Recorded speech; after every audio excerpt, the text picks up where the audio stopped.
Hey everyone, join me for 3 true horror stories. We'll wander haunted alleys and delve into cursed crypts. These tales will stick with you like cobwebs on your mind, so grab your blankets and get ready to dive into the darkness. Before starting these horror stories, please like this video, tell us in the comments which story you liked, and subscribe our YouTube channel for more horror stories. Story number 1. The late-night glow of the computer screen cast an eerie pallor on Aiden's face. He scrolled through Facebook Marketplace, the usual assortment of dusty furniture and questionable electronics failing to pique his interest. Then it appeared.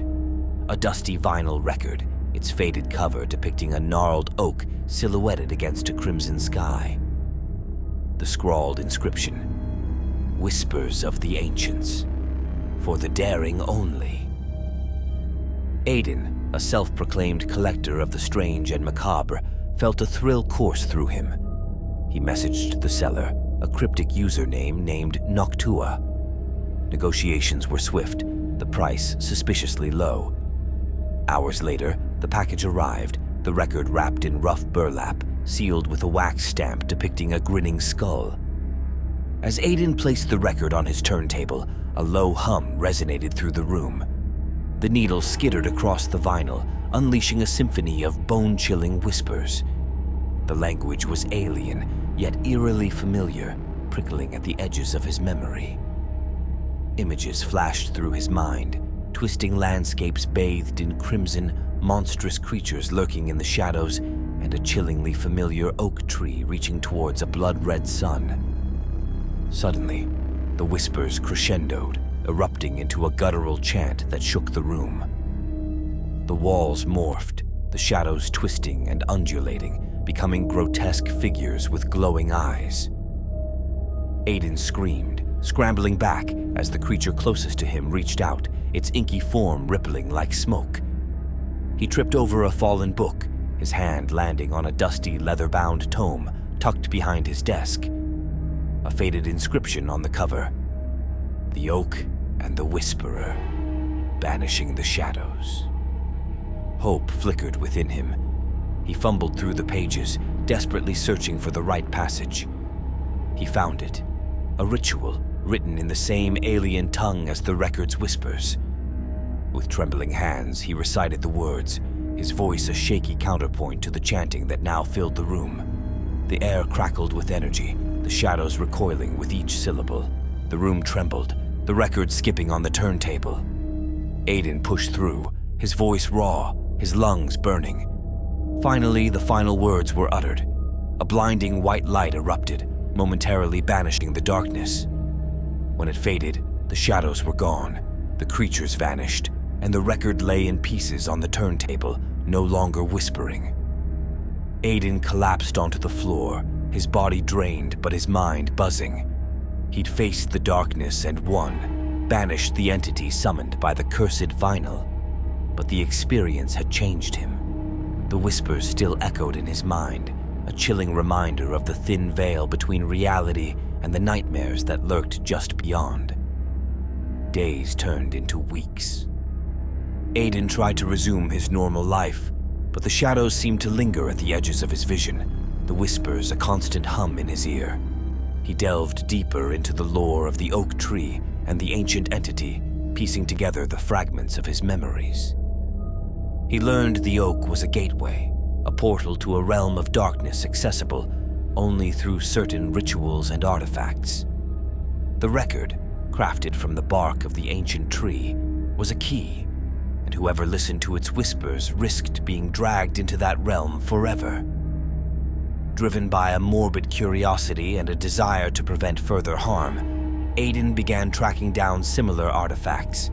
He discovered online communities dedicated to the occult, filled with cryptic warnings and hushed accounts of encounters with entities like the one he'd faced.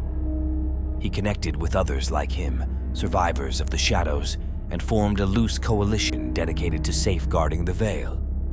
They called themselves the Oakwood Sentinels, a clandestine group united in their opposition to the darkness. They tracked rumors of cursed objects and intercepted rituals before they could be completed, acting as silent guardians against the encroaching night. Aiden's life became a constant dance between normalcy and the macabre. He held down a day job, a facade for his nocturnal hunts. He learned to decipher cryptic messages, navigate secret online forums, and face down cultists and sorcerers in abandoned warehouses and forgotten graveyards. His battles against the darkness were never easy. He lost friends, comrades who ventured too far and succumbed to the whispers. He saw horrors that would forever scar his soul. But he persevered, fueled by a deep-seated fear of the darkness and a newfound responsibility to protect the world from its insidious reach. Years passed, and Aiden, once a curious young man, became a grizzled veteran of the shadows. The whispers still haunted him, but they were a familiar enemy now, a reminder of the darkness he held at bay. He knew the battle was never truly over, that the Oak and the Whisperer would always seek a way back. Story number 2. The crimson moon bled onto the ancient brick of Harvard Yard, casting long, distorted shadows that danced with the restless wind. Chris Cuomo, veteran night guard at the university, trudged his familiar route, a weary titan navigating a sea of granite and history. His gruff exterior, forged by years of city patrol and a lifetime of cynicism, was no match for the unsettling weight that settled over the campus after dusk. Tonight, the oppressive atmosphere held a new edge, a prickling on the back of his neck that sent shivers down his spine. It wasn't the usual unease that came with guarding an institution steeped in secrets, nor the chill of a New England fall.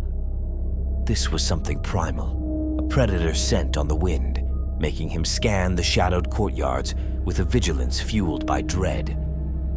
The first anomaly came near Widener Library, a spectral whisper echoing from the cavernous stacks. Chris's flashlight beam sliced through the darkness, revealing an empty reading room, books undisturbed. The echo repeated, colder this time, sending a cold sweat down his back. He dismissed it as his imagination or the wind playing tricks, but the unease lingered. Deep within the labyrinth of dormitories, another whisper slithered into his ear, a guttural chant in an unknown tongue.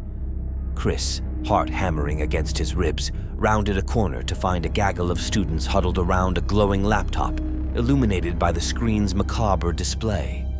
A black and white video flickered, depicting chanting figures in hooded robes, their faces hidden in shadow. The raw terror on the students' faces mirrored his own. "What the hell is that?" Chris demanded, his voice hoarse. One student, eyes wide and pupils dilated, stammered, It appeared on all the screens at once. We don't know what it is." Chris confiscated the laptop, the chanting still echoing in his head. Back at the security office, he plugged it into a monitor, the grainy video amplifying the unsettling reality of the figures. As he watched, something flickered in the background, a symbol carved into the stone of a building that looked curiously familiar. Harvard Hall, his office. Panic twisted his gut. He raced outside, his flashlight beam bouncing off the ancient brickwork, his breath coming in ragged gasps. Reaching his office, he threw open the door, his heart sinking into his stomach.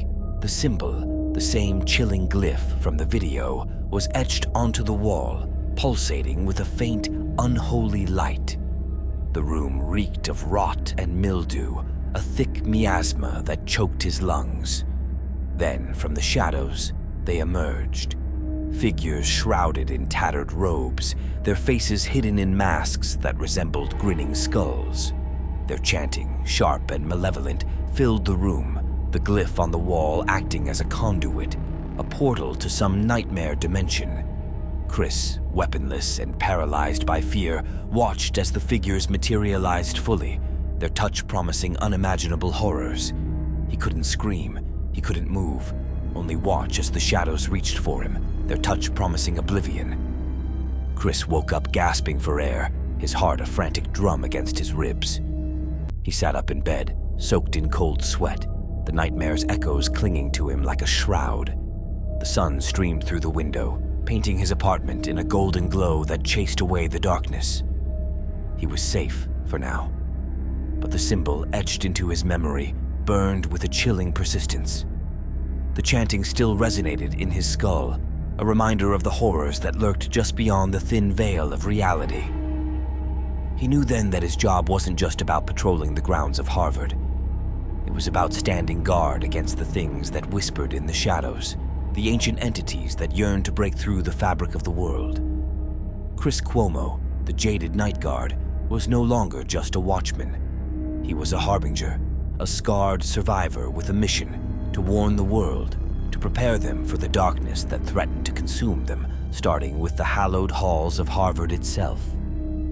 The battle lines were drawn, the whispers in the dark waiting to become a deafening roar, and Chris Cuomo, armed with nothing but his courage and the chilling memory of his brush with oblivion, was the only sentinel standing between the light and the encroaching darkness. Story number 3. Neon bled into the inky night sky, painting Walmart's sprawling facade in grotesque hues. Caleb James, shivering in his thin jacket, pulled his beanie lower, cursing his youthful bravado that landed him the coveted, or so he'd thought, night shift. The whispers about Walmart's graveyard hours hadn't bothered him then, just fueled his teenage sense of rebellion. Now, staring at the flickering fluorescent lights reflecting in the glass doors, a cold knot of dread tightened in his stomach. Inside, the air hung heavy with the stale scent of expired pastries and forgotten dreams. Stocking shelves in the deserted aisles became an eerie ballet, the metallic scrape of his cart echoing in the cavernous silence. Every rustle, every creak sent shivers down his spine. His phone, his lifeline to sanity, lay useless, its signal choked by the building's steel skeleton. The unsettling feeling culminated in aisle 12, the toy section. Rows of vacant glass eyes stared back at him, plastic smiles mocking his unease. Then, a flicker of movement in the corner, a porcelain ballerina doll rocking back and forth on its own. Caleb froze, heart hammering against his ribs. He blinked, willing the hallucination away, but the doll kept rocking, its painted smile widening into a terrifying grin. Panic propelled him forward, the cart clattering behind him like a runaway beast. He burst into the break room, a fluorescent-lit oasis in the fluorescent hell. Yet even here, the air felt charged with unseen presences. On the whiteboard, scrawled in red marker, was a single word: run. Before his brain could even process the message, the lights flickered and died. Plunged into darkness, Caleb stumbled back, bumping into something soft and yielding. A hand, cold and clammy, gripped his throat.